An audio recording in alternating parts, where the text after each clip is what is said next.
the mighty and resilient Merrimack River, carving through the communities of our great region. My name is Linda Lorden, proud president of Merrimack County Savings Bank, and like the river that serves as our namesake, we're a constant yet ever-changing presence. Because to us, it's bigger than banking. It's about powering communities and putting people first. It's about knowing where you came from and where you're going. That's Merrimack style. Visit us at themerrimack.com.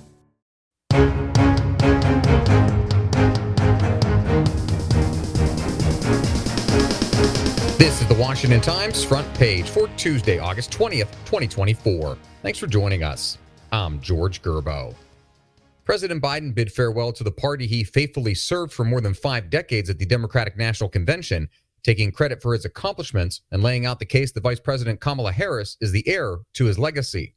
Jeff Murdoch and Susan Ferricchio report Biden spoke late on the convention's first night in Chicago, a bittersweet speech punctuated with "Thank you, Joe" chants from the packed United Center.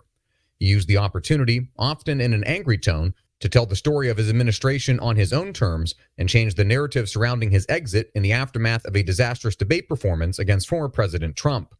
The president also tried to put to rest reports that he resents party leaders who convinced him to bow out of the race in favor of Harris.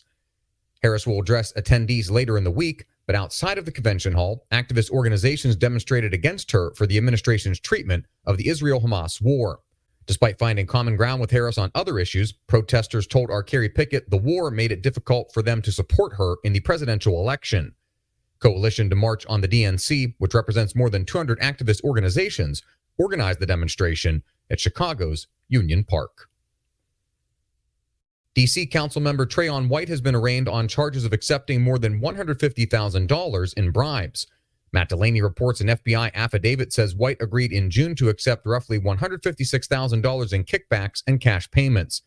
In exchange, it's alleged he pressured city employees to extend 2 companies' contracts worth more than $5 million for violence intervention services. Authorities say an FBI informant who agreed to plead guilty to fraud and bribery charges reported giving White gifts, including travel to the Dominican Republic and Las Vegas, as well as cash payments. The Ward 8 Democrat was arrested Sunday near the Navy Yard neighborhood. He could face up to 15 years in prison if convicted. The House of Representatives isn't planning to take up Senate-passed legislation to protect children from potentially harmful online content without addressing Republican concerns that the bill could lead to censorship or other unintended consequences. House aides and outside stakeholders told our Lindsay McPherson that it's unclear whether lawmakers can negotiate a compromise on an issue they largely agree is important, but tricky to legislate. Supporters want the House to take up the Senate-passed legislation after the chamber returns from its recess in September, but quick action is unlikely, with House Republicans declining to consider the bill as is. And finally, to even a casual observer, it's easy to see why the U.S. withdrawal from Afghanistan may fuel a wave of psychological trauma that veterans organizations, government agencies, and veterans themselves will be dealing with for decades to come. Nearing the 3-year anniversary of the withdrawal, Ben Wolfgang reports recent U.S. and UN security assessments have highlighted the growing Islamic extremist presence in Afghanistan, including apparent al-Qaeda training camps in some corners of the country. The war created a deep and simmering undercurrent of emotional turmoil up and down the ranks of the U.S. military.